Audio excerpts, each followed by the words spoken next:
ولا تستحلوا الأولاد. هذا خطر فعلا تكلم عنه. الشباب يفكرون.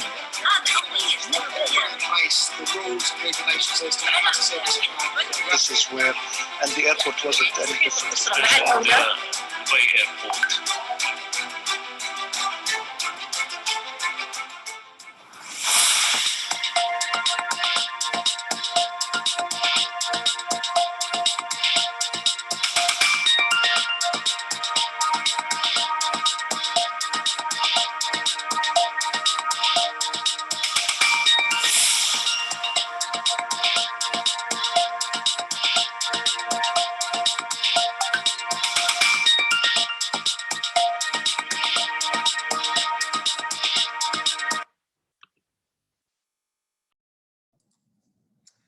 Hi everyone, and welcome to the Expert Talks shows. This webinar is a part of corporate social responsibilities of Falconcity of Wonders. Please welcome with me Mr. Alharith Almoosa, the Vice Chairman of Falconcity of Wonders. Mr. Alharith, welcome. Thank you very much, Jassim. I would like to take this opportunity to thank Dr. Eesa Al-Bastaki and His Excellency Khalfan Belhoul on dedicating some of their precious time to give back to the community from their knowledge and experience and share with us this corporate social responsibility in sharing knowledge, ideas, and experiences. So thank you very much, Dr. Eesa. Thank you very much, Your Excellency. And I hope all the viewers and listeners benefit from what we are going to share today. Thank you very much. Yes, indeed. Thank you very much, Mr. Alharith. And kindly, please welcome with me His Excellency Khalfan Belhoul, the CEO of Dubai Future Foundations. Mr. Belhoul, welcome. And we are so excited and keen to hear from you today. Welcome, Mr. Belhoul. Bismillah ar-Rahman ar-Rahim. Thank you, Jassim, and great meeting you, and an honor to be here today with my dear friend Alharith Almoosa, and also my dear friend Dr. Eesa Al-Bastaki, a driver of education, innovation, and the future. And thank you, Alharith, again for bringing us all together in this lovely gathering. And I'm honored, and like you said, more than happy to share our experience. And I'm sure that I'll be learning from this discussion from the esteemed panelists and moderator, and it will be a fruitful discussion, inshallah. So honored to be here. Thank you, Mr. Belhoul. And as Mr. Belhoul mentioned, today we have Dr. Eesa Al-Bastaki, the President of University of Dubai. Dr. Eesa, we are so keen and we are so proud to have you today. Dr. Eesa, welcome. Thank you very much. Bismillah ar-Rahman ar-Rahim. Wassalatu wassalamu ala Rasulillah Muhammad wa alihi wa sahbihi sallam. Thank you, Your Excellency, for being here, and I'm privileged to be here. Mr. Khalfan Belhoul, and thank you, Your Excellency Alharith Almoosa, and also thank you very much. You are my friends, my dear friend, Mr. Jassim Al-Bastaki. I think, yeah, you're welcome. Thank you. This session will be interesting because we are going to talk about today and tomorrow. And True. Tomorrow is in front of me, Mr. Khalfan Belhoul. So let's see what will happen tomorrow, and we'll start from today to build for tomorrow. Let's see. Dr. Eesa and everyone today, they are looking to us, and I can say something here. By definitions, no one can confirm how the future will look like. But each one of us care, and sometimes there are worries about her future. And a part of our future is our career, is our job.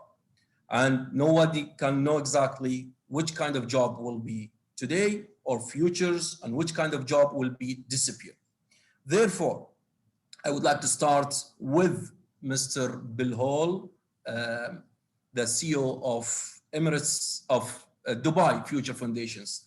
Before starting talking about the future, and we would like to know what exactly Dubai Future Foundation is and what is the Dubai Foundation Academy. Thank you very much again, Jassim. I'll be very brief, hopefully to send out a message, and let me take this opportunity as well to wish everyone to be at the safest in those challenging times. and hopefully everyone gets vaccinated. Highly recommended. I just got my second dose yesterday, feeling great. So recommending that definitely. It's a push from leadership, and it's all for the health and well-being of our people and for the world. So wishing everyone to be safe and well during those challenging times. Now, the Dubai Future Foundation, in a nutshell, just maybe reflects the entrepreneurial mindset of our leaders. So before even talking about the Dubai Future Foundation, if you think about the UAE and if you think about the formation of this country and how it has evolved, you'll realize that it has been a test bed, and it has been, it's actually an entity or sorry, a nation that's less than 50 years old, but people tend to underestimate what has happened throughout those 50 years old. Maybe people around the world will underestimate the fact that in less than, or in 50 years plus, this nation was dependent on pearl trading. And after that, with God's blessing and the discovery of oil, there was a main source of income for this nation. But then the country didn't stop. They made big bets through the founding fathers, the late founding fathers, His Highness Sheikh Zayed bin Sultan and Sheikh Rashid bin Saeed, rahmatullah alayhim. They took big bets in this nation in a desert, and they built ambitious master plans, opposing global consultants because they had that entrepreneurial DNA in them. And this is what has taken the nation from pearl traders to dependent on one source of income to suddenly in a discussion like this, led by my dear friend Alharith, talking about the future, talking about technology, talking about blockchain, and that's all in a span of less than 50 years old. So 50 years. So it gives you an example of how leaders think here. Now, the Dubai Future Foundation is no difference. It was a seed of vision that His Highness has sown as an opportunity in the World Government Summit, which is a gathering that we all know. It's an annual gathering, very similar. And I'm explaining a bit for our audience. It's a Davos-like gathering, but Davos World Economic Forum is predominantly focused on economies and less government. So it's more corporate with a touch of government, whereas the Government Summit is the opposite. Government with a touch of corporate. And there was a small exhibition there actually called the Museum of the Future. And throughout that museum, delegations used to go and through an immersive experience, witnessing how Dubai is thinking about the global future challenges. So topics like artificial intelligence, blockchain, future of robotics and human interaction, different topics. And that the discussions that, the high-level discussion that happened in that small exhibit, while His Highness had passed by, he realized that this dialogue is beyond the small exhibit in a summit. We need to, in Dubai and the UAE, to institutionalize future foresight and set an example for the world, because he saw that importance in the dialogue between government leaders and executives from all over the world. So that seed of vision was planted on that day in 2016, where His Highness wanted to institutionalize a future foresight and announced the Future Foundation, chaired by His Highness Sheikh Hamdan, the Crown Prince, the Chairman of the Executive Council, and now also the Chairman of Board of Trustees of Dubai Future Foundation. And its main mandate is to promote and push Dubai to be a leading city of the future. So there was a vision, there was a seed, and it was for us to figure out how to institutionalize it, because it wasn't something that you can easily benchmark around the world. Future foundations are non-existent. So it was the vision was thrown to us, and then we had to figure out how to create that story. And then we simply, after several workshops and brainstorming sessions, we realized that the vision of the Dubai Future Foundation lies within the quotes of His Highness, which is المستقبل سيكون لمن يستطيع تخيله وتصميمه وتنفيذه. So we picked the three keywords: التخيل والتصميم والتنفيذ. Imagine, design, and execute, and they became our compass at Dubai Future Foundation. Imagination is how we imagine the future. We get people to be curious, do research, and understand. And out of that thinking, we blew up that small exhibition in the summit into, inshallah, the most iconic building, which is right behind me. I'm not sure if you can see it, the Museum of the Future, to basically create a bigger image of that small exhibit, which is a unique value proposition, because people are used to typical museums that promote things that grow more in value as they get older. Here it's the other model where you need to present futuristic products, but the challenging component of it is that those products will become obsolete really quickly because they'll become non-futuristic very soon due to the nature of the fourth industrial revolution.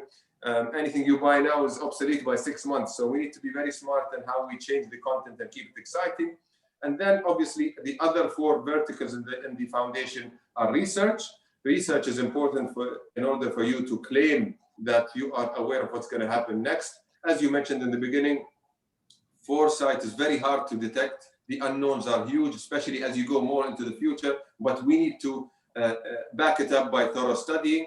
And then our second vertical is how we spread that content through different platforms. Our third vertical is how do we educate people about the future through the Dubai Future Academy, courses related to future reskilling, future technologies, but even to the extent of changing the mindsets of individuals to ensure that they adapt to the change and accept the change. And obviously, so much support that we will be getting from Dr. Eesa in this. Not only that, but even in our fourth vertical, which is building innovation ecosystems, which includes incubators, accelerators, funding mechanisms to promote new ideas that are innovation driven. We had so much support as well from Dr. Eesa in our 10X program there. He was one of the judges and he was one of the shrewd judges there. So entrepreneurs used to fear him and love him at the same time, which created an amazing excitement for them. And his fingerprints are all over that project. So it's from design, imagine, design and execute, research, content dissemination, education, and building innovation ecosystems. That's a quick summary. I don't want to take much of the session's time, but more than happy to discuss it offline. Thank you, Belhoul. I mean, there's a lot of job behind the Dubai Future Foundations. To be honest, when I'm hearing this from you, I think there's a lot of job behind it, a lot of visions behind this foundations. And as we are talking today about the career of the futures, and we are glad to have Dr. Eesa, the president of University of Dubai. Dr. Eesa, from the education point of view, how the student can know exactly about the job is good for them, and which type of research that they need to do to study accordingly and to reach to that job which will fit them. In general, Doctor, I'm not talking about the future right now, talking in general. Yeah, thank you very much. What Mr. Khalfan was saying was music to my ears. I wanted him to continue to talk about it because this is I love it actually. Future Foundation is one of the best projects in Dubai. I love it, and I'm always there to support as much as I can. You see, if you look at, again, I go back to the history in 1971 when it was formed, the UAE, especially Allah yarhamu, Sheikh Zayed and Sheikh Rashid, they sat together and then designed the future of UAE through the unity. And that's how it started. When I look at history, why I'm saying so, because at that time we didn't have any university. And in 1976, the UAE sent the largest batch ever in the history of UAE to the United States. That was batch of 97. I was one of them, and we were in one plane only. That was one plane going. We were 35 students in one plane. Alhamdulillah, it reached, otherwise we'd have lost 35 of us. It was in the 11th of September, 1976. There was a vision from the beginning. Why they sent us all? We were not 35, we were more than hundreds, I think, we were sent to the United States. Why was that decision made before even starting university in the country? And in 1976, there was a decree to start the United Arab Emirates University, and then they started in 1977. So there was a vision, clear vision. They need to make sure that to strengthen the education sector in UAE. And that's where the power came. And now, because of that, we can see most of that batch right now, they're all leading all the organizing in the country. I can name them. Many of them are leading from that same batch who are in the same plane. This shows that education is very important. It builds the country. All the developed countries, one of the main criterion that they have, or the traits that they have, is the education is very strong and very has quality in the education. So in 50 years, we did what we did, which no other country in the world had done it. We have reached to a point that we really are proud to say that we are in a country that leaders work hard to make sure that the people in the country are living well, are happy, the betterment, plus planning for the future to be also in the betterment. Now, once we started the 2020, now we are looking at 50 years from now.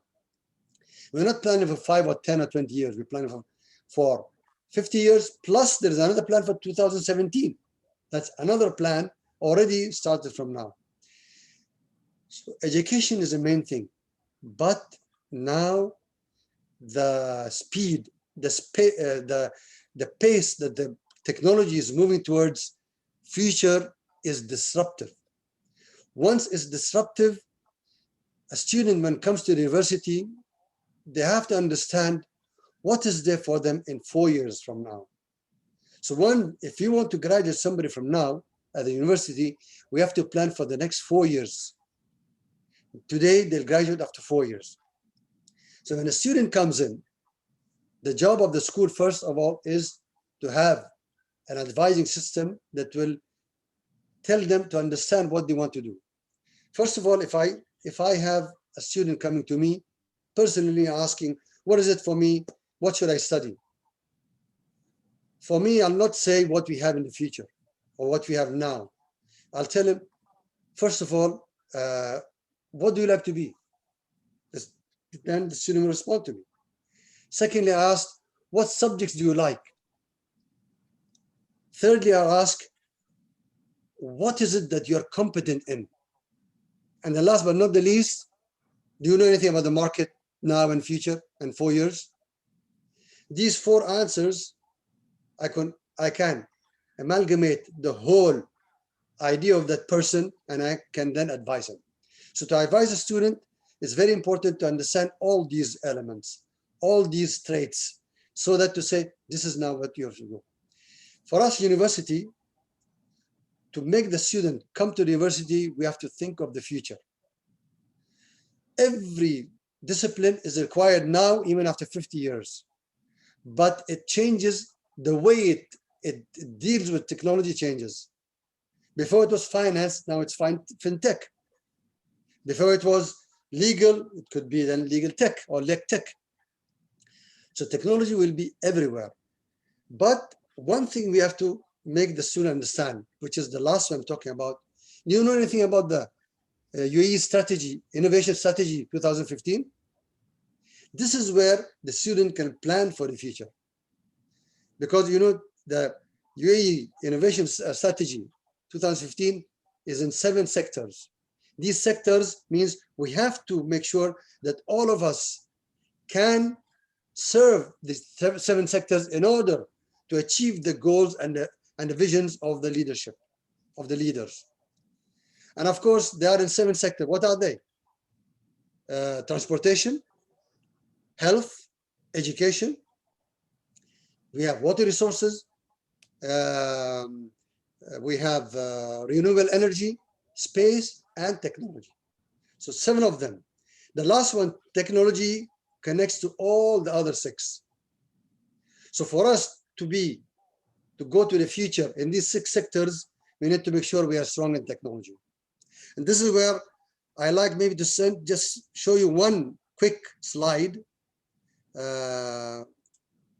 Please, Doctor, feel free. Yes, okay. We call it the 4th Industrial Revolution. What are the elements of this revolution? From here, we can look at the jobs of the future. And the student can understand exactly what we require for the future. Everything has in business, in law, in literature, in any marketing, in anything you look at, they all have these elements. Of course, Okay. Blockchain is the main element, one of them. Then we go into Internet of Things. Internet of Things has a requirement for us to be in IP version 6. These are the two elements which will be the future of all the technologies. And this is the reason why we need to understand it carefully. And there are many jobs in these just Internet of Things. Then you go to big data. We need data analysis, we need analytics, we need scientists. And University of Dubai, we have master's degree in data sciences. Then we talk about artificial intelligence, where we have a minister in artificial intelligence. This is what we are planning for the future. Virtual reality and augmented reality. Then we go to robotics, and you go into biotechnology, nanotechnology, cloud computing, and 3D printing. I can't see it, but 3D printing. The last but not the least is the technology of all technology, which is the 5G communications. This is where the disruption has happened. It's not these other technologies, but it's the 5G. And 5G will create all these technologies because of so many characteristics and traits it has it. And of course, green economy. You know that Dubai is the headquarters for World Green Economy Organization, and I am the chairman of the board of Academia and Youth Platform of Green Economy. That means in future we'll have also green jobs. Means green building. We'll have a green lawyer. We have green building. We have green business. We have green tech. Everything will be green, and this is where harvesting the energy will come into being. The new jobs will come in, and of course this is a part of the fourth industrial revolution.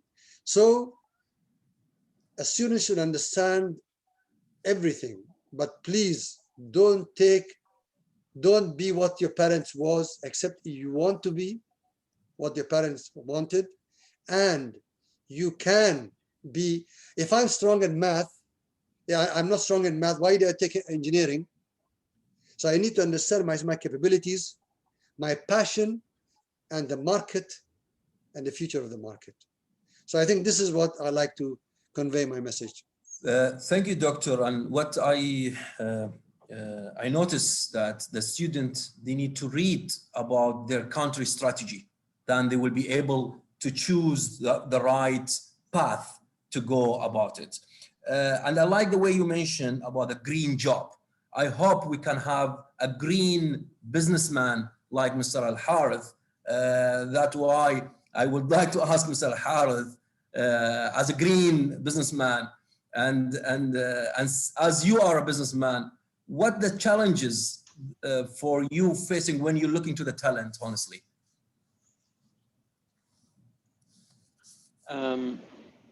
If we take what His Excellency Khalfan and Dr. Eesa said all together, and then we try to think about the future and the future of jobs, it's very hard in the current marketplace to find people who are aware about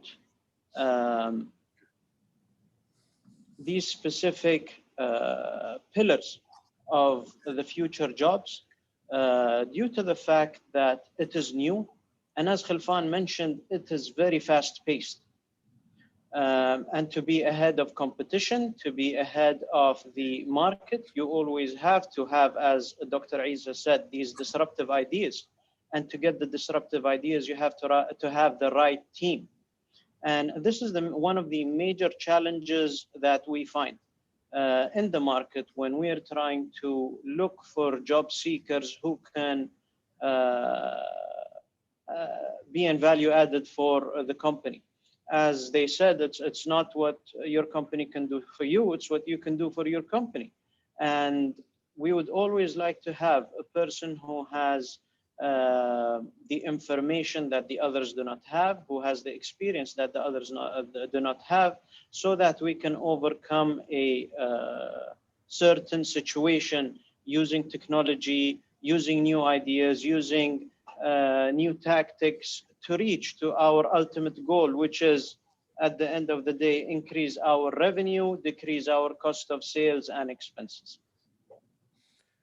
Indeed, Mr. Alharith, and I need to ask Mr.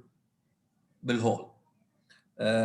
You said that one part of your Dubai Foundation is a research, and there's a lot of research going on.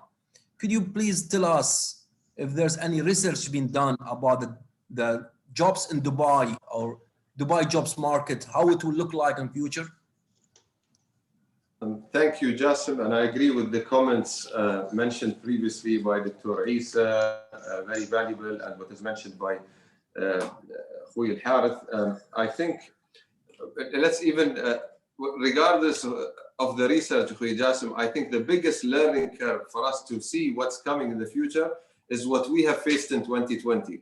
This is beyond research for us. Yeah, and what has happened has indicated to us where we are heading and what's needed in the future in a very fast-paced way that يعني رب ضارة نافعة. There are good things that come out where we have understood things much faster than if we were going through our typical desktop research and even applied research, but we've actually witnessed it.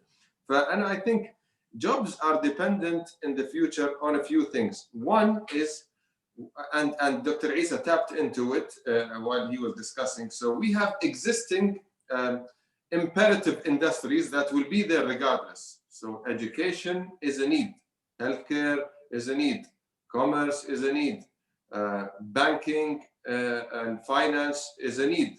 Those will change, but they got disrupted massively through the pandemic. What has happened is people started to work from home, people started to learn from home. The solutions with technologies, e-commerce flew in quantum leaps. Does this mean we're not going to go shopping? Of course we will go shopping, but we will go shopping in a different way going forward.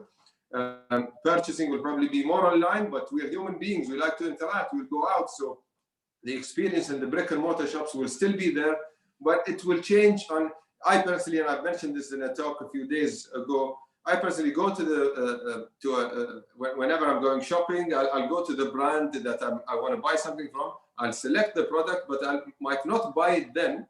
I'll go home, but I'll buy it from them. So their revenue, it will not impact that. I'm buying it from them simply because I just don't want to walk and carry bags, right? And the service is so much easier. But you still want to go and experience and interact. So this is one example. E-commerce as well, the online banking and those solutions disrupted. Education, and I won't go above Dr. Eesa, he's the master in this, but he's witnessed it and how education can be disrupted through borderless learning going forward. Maybe in our days, the luxury of going to Boston to study because, first of all, the options were less at my age. That's why here بيضل Dr. Eesa شواب نحن.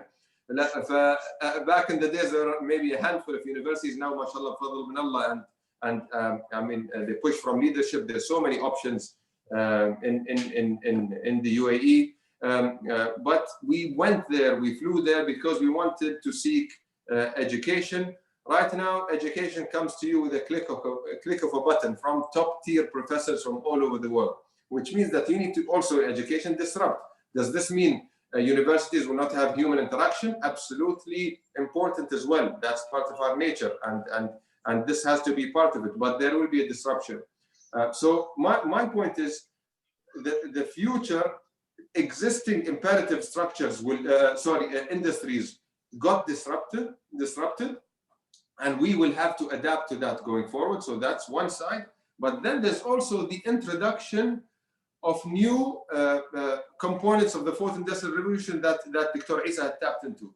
The impact of AI, the impact of robotics, the impact of 3D printing. Those are introduction of new industries and sectors that we need to also embrace and create an environment for, because whether we like it or not, this is part of our future. We cannot deny it. We cannot stick to previous jobs and say we still want to potentially drive cars and not rely potentially in the future on driverless cars when they become handy. It's like, it reminds me of the days when When first elevators got invented, there was always a human being in the elevator to ensure that people are comfortable in using it. Same thing with the metro. If you speak to His Excellency Batar Tayer, he'd tell you that there had been individuals just to keep, even though the metro is autonomous, but they wanted to get people comfortable to those new technologies. So we need to embrace those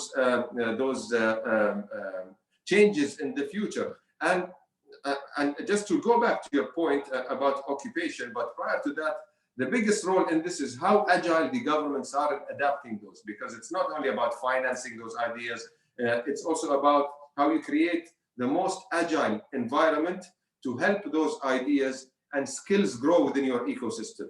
Changing regulations in favor of innovation, supporting them through accelerators, through funding mechanisms, venture capital. It's an emerging asset class in the region. We need to raise comfort here. We're so proud of a few exits that happened, the Kareems, the Souks, there's other, but we need to create more of those. But what that means is that if you allow me to twist maybe the occupation that's mentioned in the question, but rather focus on the skills that are needed. And the skills are mainly related to things that are related to analytical thinking, active learning, complex problem solving, creativity. Those are the things, leadership, social influence, those soft skills as well are extremely important in the future. And as we interact more with technology, we need not to forget that we are humans at the end of the day, and we are the core of this whole world. So we need to understand how we can interact with each other with this positive invasion of technology, if you will. I'm positive, and I know there's positivity, there's pros and cons of technology, but we need to be positive and embrace the value, the positivity that can come out of it, and mitigate the risk that can come out of the misuse of technology, especially with the involvement of artificial intelligence. And obviously the biggest keyword here as I wrap up is data. Data, as everyone says, is the new oil. And why is that? Because as much as you feed AI data, it becomes more effective. And then how can you become more collaborative with the world to create a very collaborative and inclusive structure with data? The more we unite as a world, the more efficient we can be. And this clearly has been proven within the global pandemic. Unfortunately, the globe was not as united as we wanted to be across to ensure that we defeat this pandemic in the best way possible. But alhamdulillah, the UAE has proven to set an example to the world by even taking major financial risks to raise awareness and lock down and impact financially negatively the country, but for the sake of the health and well-being of the people. But this is not sustainable. So after a few weeks or months, the lockdown has been opened and the trust and the responsibility has been handed over to the people. And then you walk around the street and you see people wearing masks all over the place as a sign of respect for that period of time. So I know I jumped out of the topic, but the simple answer to your question is all those creative skills, analytical thinking, active learning, complex problem solving, understanding technologies, but also the leadership skills and social skills are extremely important for the future. Skills, it's needed. And I believe the skills can't come without educations. You need to develop the educations to be able to develop the skills. That's why I need to ask Dr. Eesa, how can the higher education prepare the student for the jobs that do not even exist yet? How you be able to convince them? I'm sure there's a lot of challenges that from education to convince or to explain to the student to choose that path, for example. And you will tell them that's what will come after 5 years from now. You're on mute, doctor. Yeah, I think it's a very difficult question. The reason is, first of all, we don't prepare students for jobs. We prepare students for two things, either jobs or employers. And this is where it came. We have signed an agreement with Dubai Future Foundation to start innovation and entrepreneurship free zone in the University of Dubai. so that those who have the capability to become entrepreneurs, they can be incubated in the university and be licensed. And soon after that license, they will graduate as employers and not only employees. So actually we have two goals. One is employers and one is employees. To prepare a student for the future job, one of the things key, I will give you some statistics just to, I'll read some statistics to tell you why I'm giving the statistics.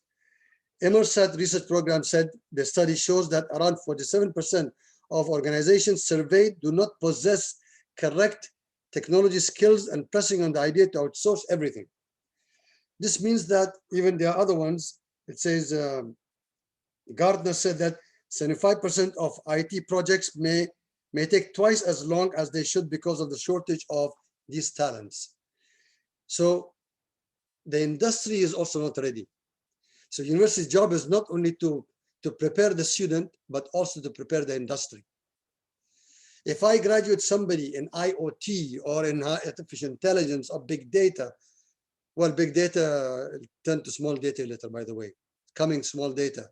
Maybe layers and you get small data. So that's the future also. So we have to prepare them before we prepare the graduate, because the student should be prepared to a job that's available if he's going for a job.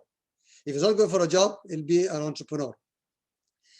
So our job is also through executive development. We need to go to the industry and develop the skills so that they could have those kind of jobs that can be accommodated from the graduates.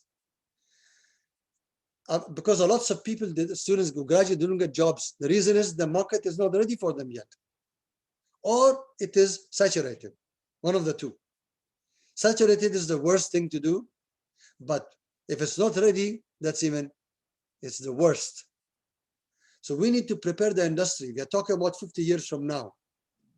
Will we build our own, or we'll still buy the technology from abroad? We are buying, till now we're buying technology from abroad.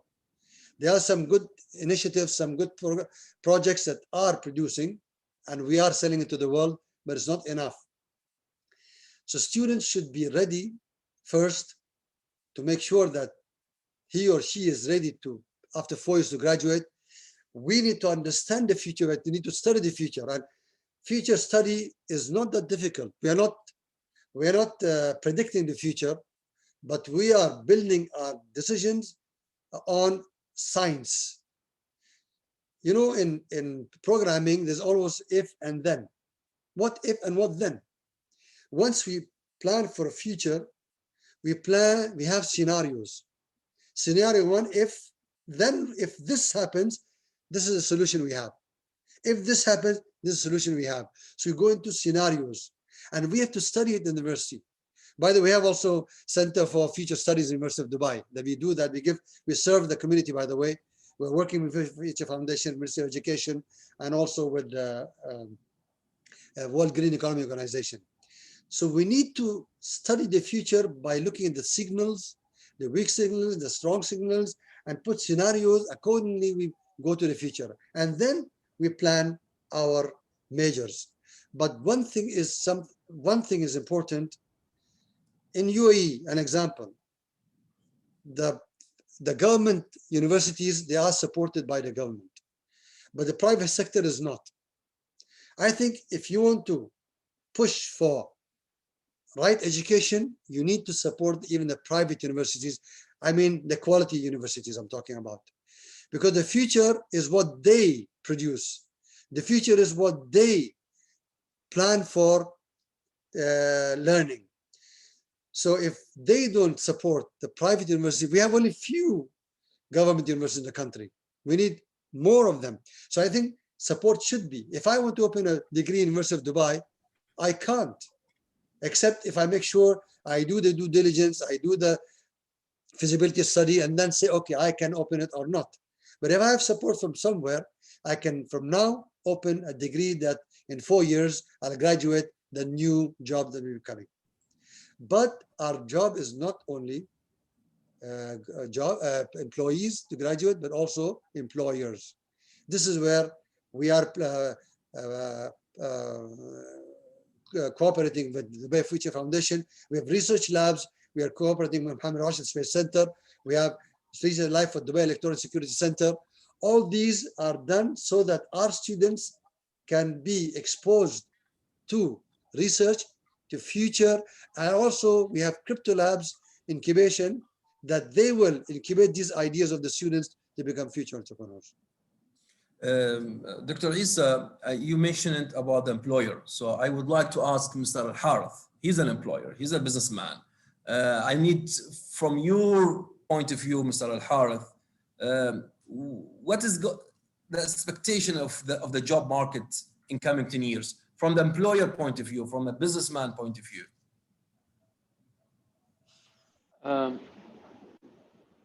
But before we get into that, Jassim, I was very carried away with what Dr. Eesa said. And I would like to point a question to Dr. Eesa. Dr. Eesa, you said in the beginning that to advise a student on what career path to move forward with, you would ask the student a few questions like, what would you like to be? And what he or she are competent in. Now, a lot of those students who would finish high school and join university do not have any idea of the different jobs, let's say, in the market. Leave entrepreneurship aside right now. They do not have a deep knowledge, or at least a general knowledge about a specific role. What is the job of a lawyer? What is the job of a engineer? So on and so forth. So don't you think there needs to be a transition stage between high school and university, maybe something like a 6-month process where high school students go and experience firsthand what happens in a consultancy and architectural firm, what happens in a legal firm, what happens in a... Yeah, I think that's a very good question. First of all, when I interview a student, I want to decide what he can do and what the market is there for him or her. Maybe he is excellent in math, but he likes to be and go into literature. So I need to build the information from that person to guide him to go to the right path. The right path means that he or she will be successful in the education path, plus he will have a place for him to be either an employee or to be an employer. So this is the thing we are looking at. Now your question says, if the student doesn't know the future, the question was, can I? If the student that graduated from high school has no experience in the different jobs available in the market, how can he or she choose and say, I would like to go into that specific sector? Don't you think it is our responsibility to introduce these sectors to them so they would come back to us and tell us, this is what I would like to do more than this? Yes, I think that's why this interview comes in. I can help the student to drive the right choice. But regarding your question, and we don't need a transition period. Already the period is there, grade 9, 10, 11, and 12. In these 3 years, we need to build that, to instill in him or her the right information and to put a mindset for what he or she can be in the future. And to know the details of everything.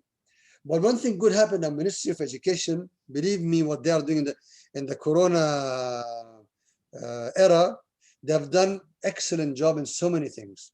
Absolutely. One of them is they have asked every university if they can have at least minimum of 2 courses to be given to students for free.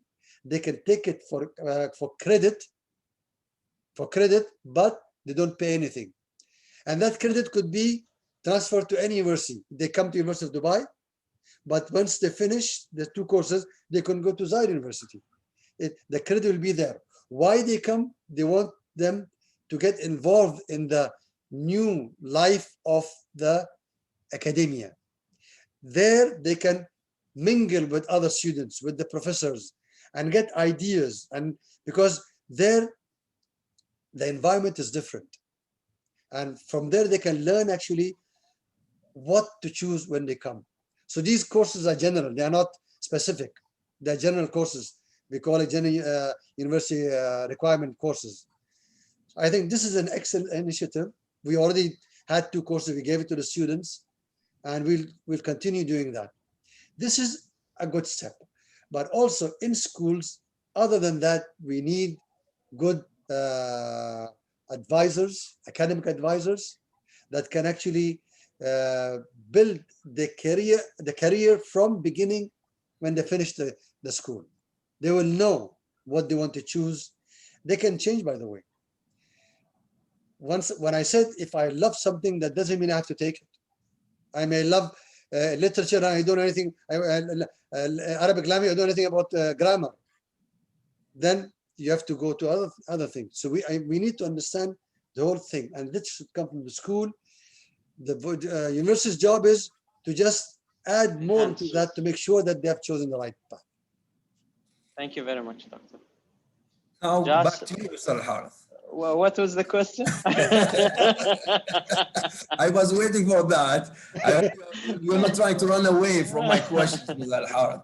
As a businessman and from the employer point of view, what is the expectation of the job market it's coming in 10 years?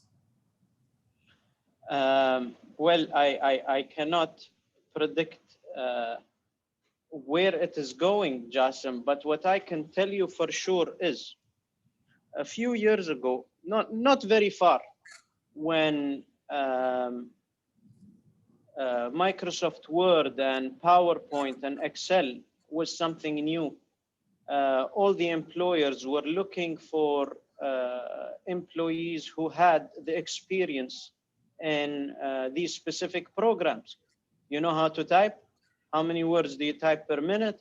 So on and so forth. These are very primitive questions right now. Right now, you assume that any person applying for a job has these skills tucked under their belt. But what Dr. Eesa mentioned earlier today, and also His Excellency, my brother Khalfan, said about the 4th industrial revolution. People have to educate themselves with where this industrial revolution is going and how is it moving forward, and where is the spearhead of the whole revolution getting its thrust from, to understand how the landscape of future jobs are going to change. And if the people do not educate themselves and they do not be up to date, they will simply be obsolete, in my point of view. And no one wants an obsolete person on their team. They always want a person who can add value, who can bring new ideas, and who can make, because at the end of the day, a team is only as strong as the weakest link in the chain. And no one wants to be that weakest link. And the only way to increase your strength is by knowledge, reading, attending workshops, attending seminars, meeting people like His Excellency Khalfan and Dr. Eesa, and listening to their experience and gathering information of where the future is going. This is my point that I'd like to highlight, Jassim. Thank you, Mr. Alharith. Your Excellency, Mr. Belhoul, I'm going to ask you questions. It might scare everybody, but I need a honest answer. You scared him already.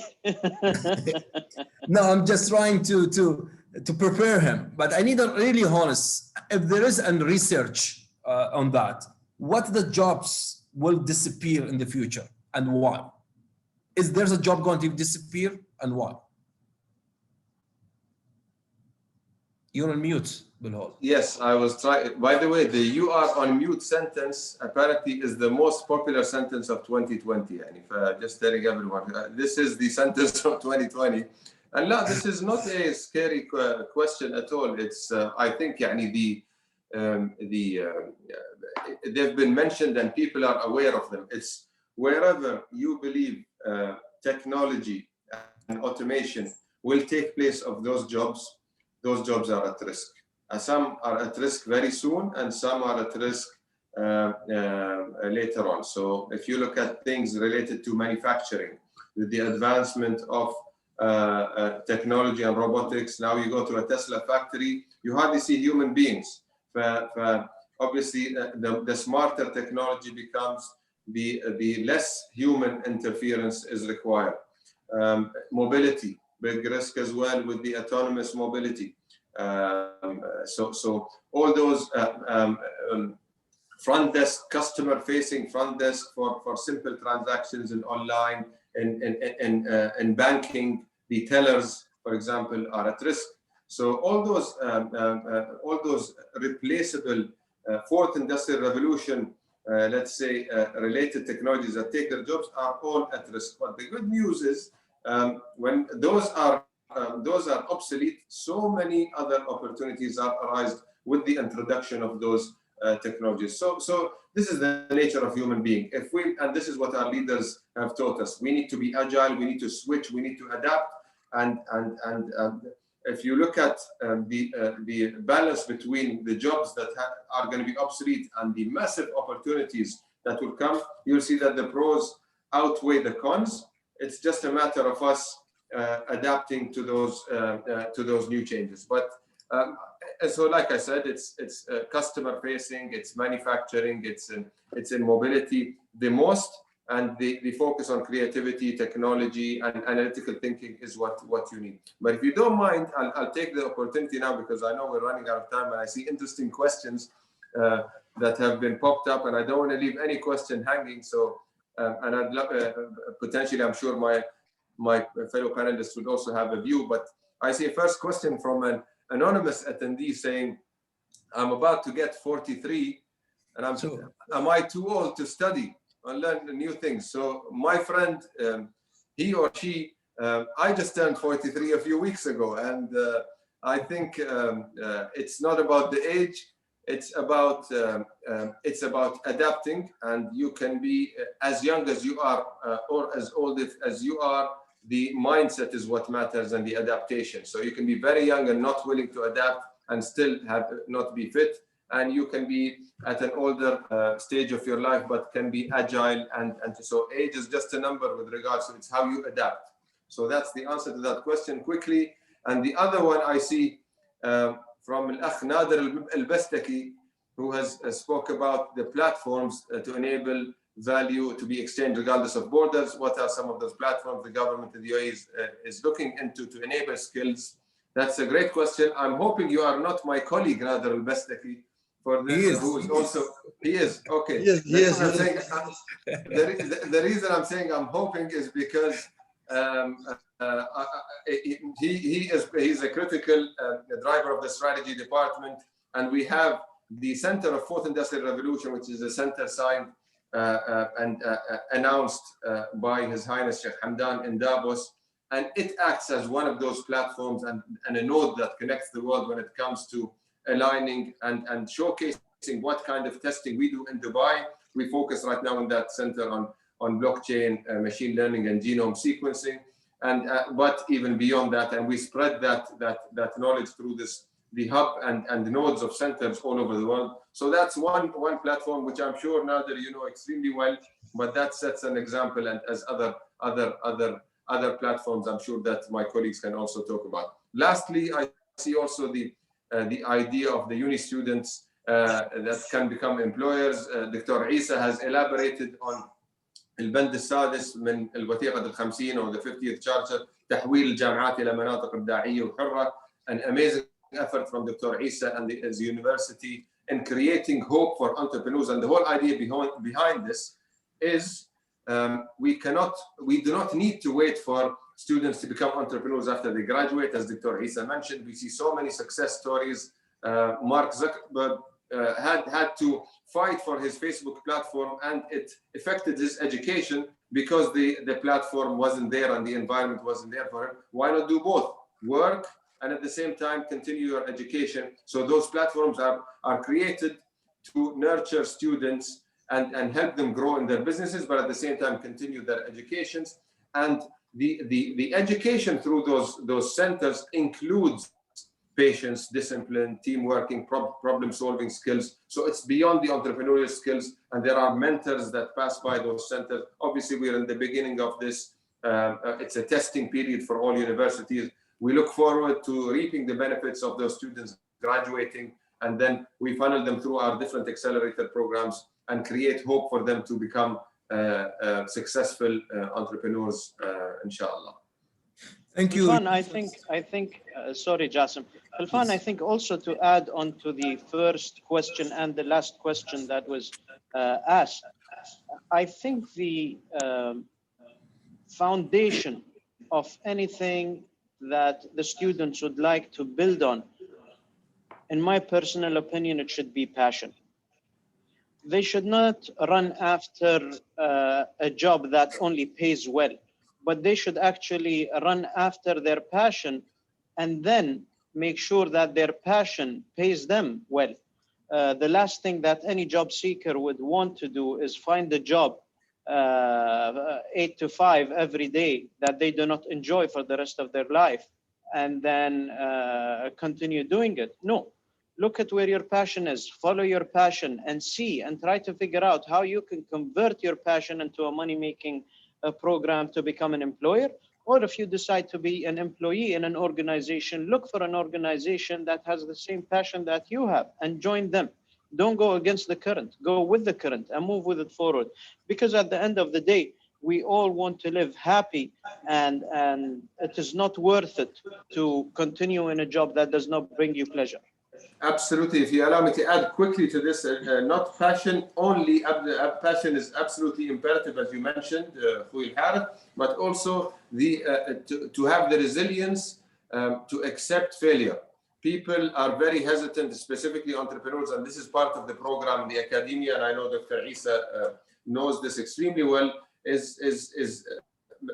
entrepreneurs seem to sometimes fear entrepreneurship post failing in a business, and Alharith, you're a businessman and you understand this as well. And the idea is that you need to create a learning curve out of that failure and continue your passion as you understood, because as you mentioned, because they need to understand that this is a learning curve and entrepreneurs need to go through those rough times to create the growth story that they want to achieve. So humble advice: do not give up if the business pivots or if you fail, because failure is a success and it's a learning lesson. Absolutely. I totally agree with you, Your Excellency. The failure is the success, as you mentioned, and I think both of you, Mr. Alharith and Mr. Belhoul, you give us a very good ending, but I would like to end it with Dr. Eesa for his final advice from an education point of view. I know, Doctor, you're going to tell me educations, because you have passion behind it, but I would like to get from you other than that. Well, His Highness Mohammed Rashid said education. But I say also technology. That's what I was waiting from you, Doctor, because I know your passion from the technology. Combine them together. And that's one thing. The other thing I'd like to ask Mr. Khalfan, I think not 10x was one of the best experience I had in my whole career of being judges to so many places and so many awards, but this one was a different one. 10x, there were 163 projects by 36 entities in Dubai government, and at the end 25 only succeeded to be 10x. And what do you mean by 10x? Mean to be disruptive.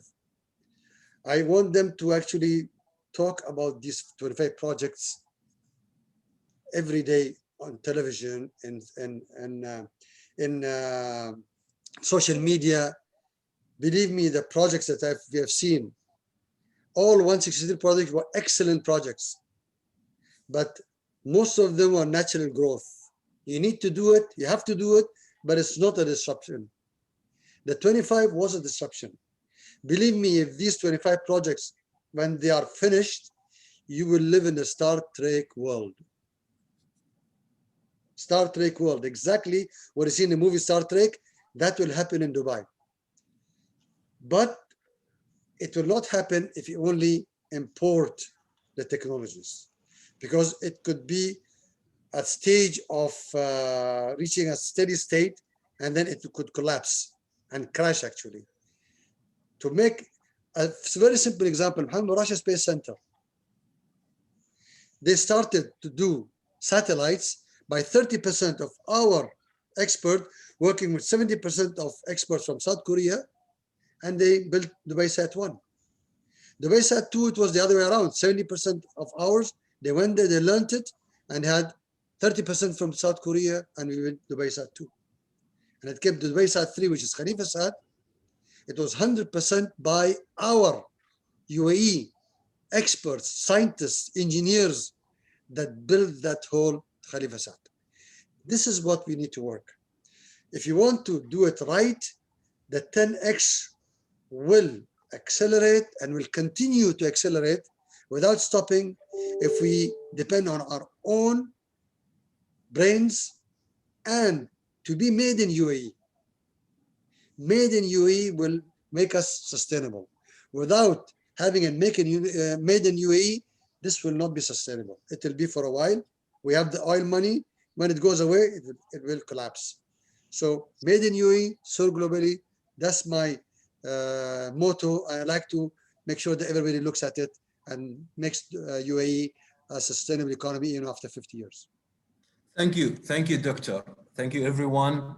And allowed me to end it and by saying, nobody knows what's going to be the next. Till the future come in reality and real. Keep watching in your career. It's so important. Thank you to all being with us today and at Expert Talks. Look forward to see you again. Stay safe and say yes to life.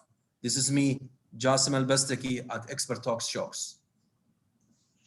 Thank you very much, Dr. Eesa. Thank you very much, Khalfan. Thank you. Jassim, thank you. شرف لنا يا الحارث. شكرا يا دكتور على كلامك الطيب. شكرا. مشكور يا اخوي جاسم. شكرا. ان شاء الله بكلمك بعدين.